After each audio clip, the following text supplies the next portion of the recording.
Que alegria poder falar sobre evangelização com você que me acompanha de todo o Brasil pela TV Evangelizar. Hoje eu vou falar com a Tainá Azevedo, esta jovem que tem mais cara de jovem ainda, né, minha querida? Que você já sabe que sim, leva esta fama, que bom. Mas com uma maturidade espiritual que você tem, porque eu já vi você naquele palco da Noite de Louvor, você cresce de uma forma, não sei se você tem essa noção. Seja bem-vinda, viu? Obrigada. Obrigada a você. Minha querida, eu queria falar sobre o seu projeto de evangelização, né? Nós, como Obra Evangelizar, temos essa missão, né? Evangelizar pelo próprio nome. E quando nós estamos em contato com alguém como você, que evangeliza com jovens, com palavras, com a pregação, a gente chega mais longe, a gente leva mesmo a pessoa de Jesus Cristo, né? Que é o principal foco da obra. Como que você começou a sua caminhada de evangelização? Então, minha caminhada de evangelização foi na minha paróquia. Eu tenho uma família católica, pai você católico, é do Recife, né? sou do Pernambuco, sou do interior de Pernambuco. E meus pais são católicos, muito católicos.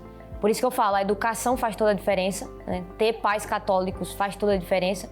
E eu cresci dentro da igreja, né? Então eu não me lembro de uma vida fora da igreja. Eu não tenho um testemunho, né, de fora da igreja. E com 13 anos de idade, eu lembro que eu ia pra missa semanalmente e eu sempre só via mais os mais velhos na paróquia.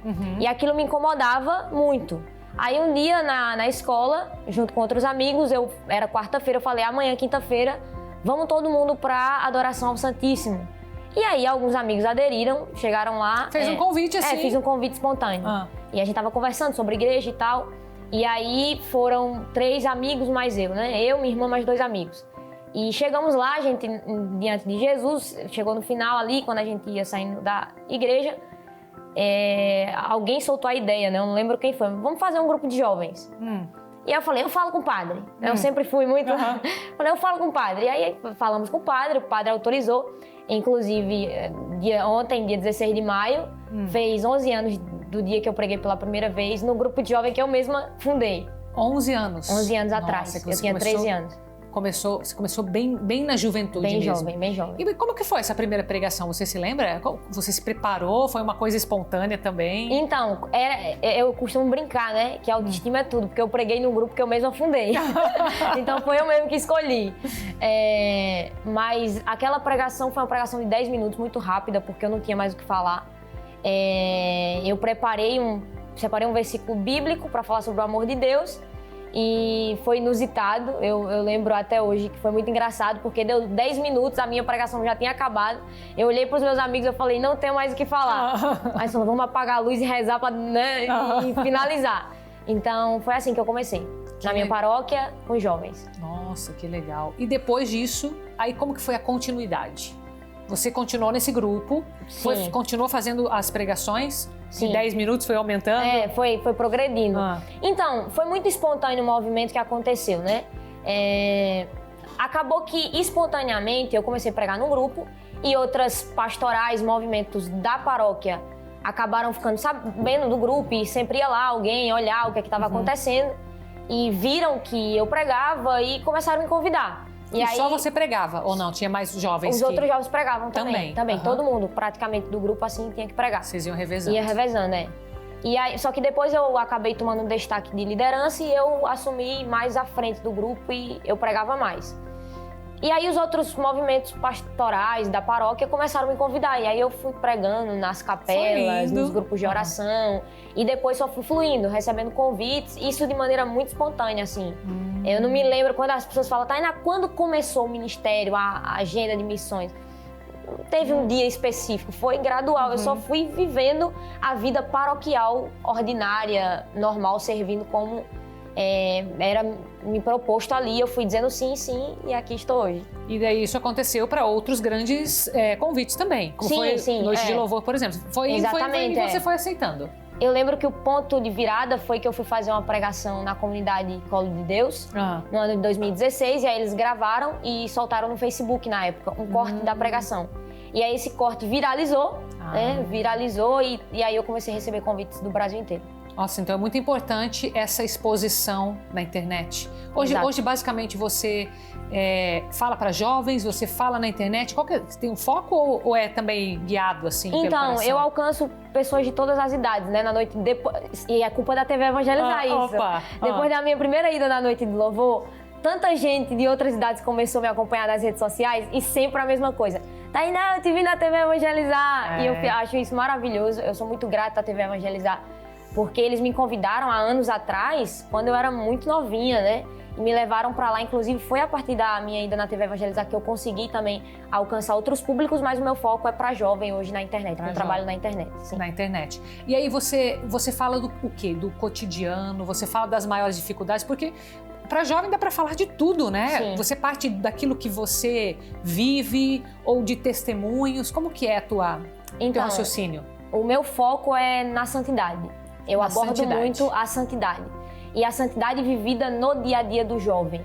Então, a minha maior mensagem, né, a centralização do meu apostolado é convidar o jovem a viver de forma santa. Acreditar que, enquanto somos jovens, não podemos esperar para depois, né?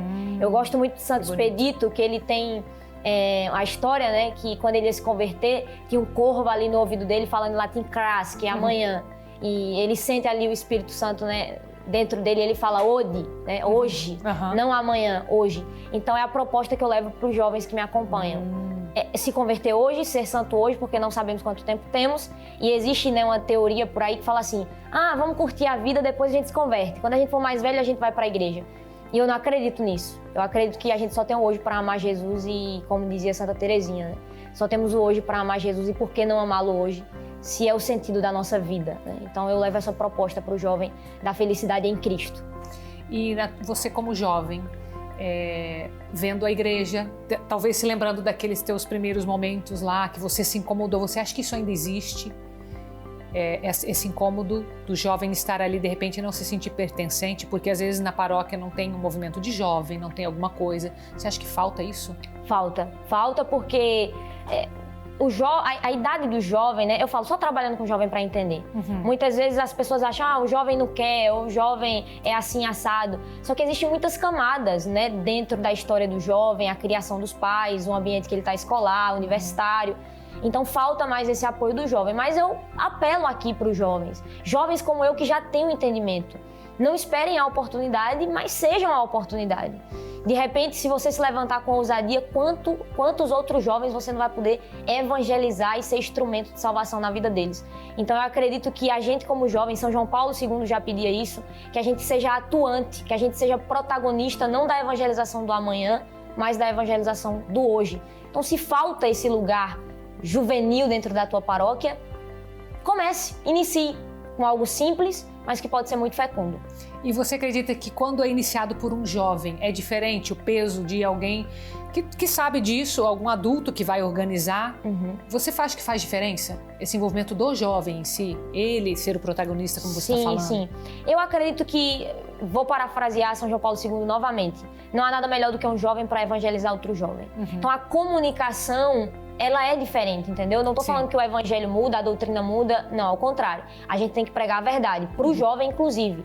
Não precisa amaciar, né? Eu lembro que eu sempre gosto de contar isso, que eu fui pregar num retiro de adolescentes uma vez, recém saindo da pandemia. E aí o coordenador olhou para mim e falou assim, Tainá, você tem que pegar leve com os jovens, a gente acabou de sair da pandemia. Eu falei, eu não sou personal trainer para pegar leve, eu vou pregar o evangelho. E aí ele ficou assim, né?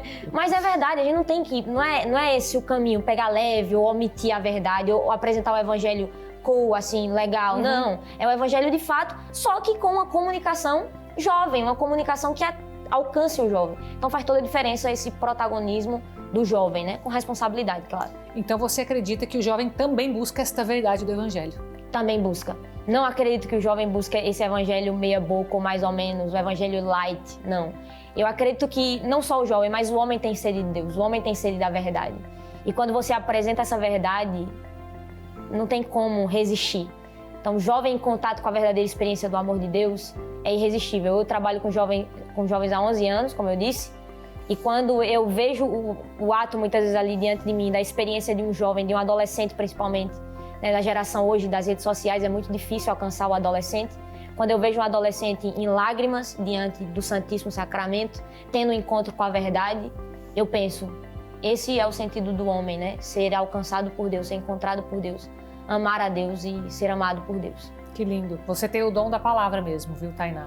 Mas deixa eu te fazer uma pergunta que talvez vai falar com muitos jovens. Você em algum momento sentiu, teve que lidar com talvez a sensação de, mas eu não sei se eu sou capaz de fazer isso aqui, eu não sei se eu sou pronta, você usou aquela frase da autoestima, né? Então não sei se no teu perfil você sempre foi corajosa, assim, não sei, em algum momento. Não, eu acredito que foi algo que o Espírito Santo me deu, essa coragem, essa ousadia. Mas eu tenho muito medo também, eu tive muito medo, eu tenho muito medo. Só que uma coisa que me ajudou, e que eu sempre falo isso, principalmente nas formações com jovens, é a virtude da humildade. Eu costumo dizer para os meus jovens assim, quem não senta para ouvir não deveria levantar para falar. Então, eu sempre tive assim, essa facilidade de querer aprender. Eu lembro que na primeira repreensão que eu levei, de um coordenador lá da minha paróquia, que eu estava fazendo no início, né? Era muito jovem, fazia algumas bobagens. E ele me repreendeu e eu olhei para ele e eu falei assim, ó, eu quero que você me ensine. Me ensina. Porque não é bater, porque tem muita gente que bate no jovem. Tá fazendo errado, tá falando errado. Tá bom, a gente sabe que tá errado, mas e agora? Qual é a coisa certa? Qual é o caminho certo? Então, no início eu senti falta disso, sabe? Às vezes as pessoas perseguiam, batiam, mas ninguém falava o que era certo. Até que eu cheguei e falei, gente, eu quero aprender, então me ensina aí como é que faz. Me ensina a maneira certa, o jeito certo. Então, ter essa humildade de aprender, de valorizar os mais velhos, de escutar aqueles que estão caminhando muito antes, né, da gente. E eu acho que isso é primordial para o sucesso da caminhada de um jovem, do apostolado de um jovem. É não ter tomar, né, eu sou o dono da verdade, eu sei de tudo, segundo fonte, vozes da minha cabeça ou fontes do Twitter, né? Não é isso, não é bem por aí. Então acho que ter essa humildade de querer aprender, de ser um eterno aprendiz. Que legal. Então muito obrigada por ser essa eterna aprendiz e por compartilhar todo esse teu coração e esse trabalho lindo de evangelização que você faz, tá? Muito obrigada. E obrigada a você que acompanhou. Fique com Deus.